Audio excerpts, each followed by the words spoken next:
উম্মতের দল গুনাহ ছাড়ো, এই গুনাহ নিয়ে কবরে গেলে ওই কবরটা জাহান্নামের গর্তে বাগানো হবে। এর নবীর উম্মতের দল গুনাহ করিও না, নেক আমল করে কবরে যাও।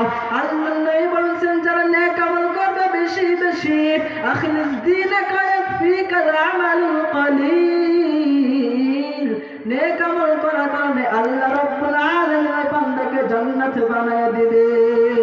হাম গুনাহগার আওয়ার তু গফার হায়, হাম ভরে আয় তুসে তু সত্তার হায়, হর গলি দে নেক তু তৈয়ার হায়, जो न मांगे उससे तो बेजार है।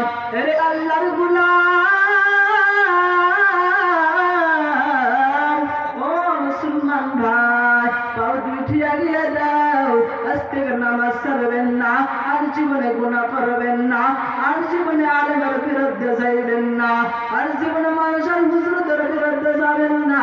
আল্লাহর কসম করে বলতেছে এরা মুসলমান, এই দুনিয়া কিছুই না, টাকাওয়ালা বাড়িওয়ালা কোনো সম্পদওয়ালা কবরে যাইতেছে। এরা মুসলমান, আমি আপনি কবরে যাবার মুসলমান। আল্লাহ রাব্বুল আলামিন যেন আমাদের সবাইকে নেক আমল করার কবর ডাক দেন, সকলে পড়ে আমিন। এখানে আমার আলোচনা শেষ করছি। সুবহান রাব্বিকা রাব্বিল ইজ্জাতি আম্মা ইয়াসিফুন ওয়া সালামুন আলাল মুরসালিন আলহামদুলিল্লাহি রাব্বিল আলামিন। ইনশাআল্লাহ সকলে আমার জন্য দোয়া করবেন, আল্লাহ যেন আমাকে হক না আলেম হিসেবে কবুল করেন, সকলে পড়ে আমিন।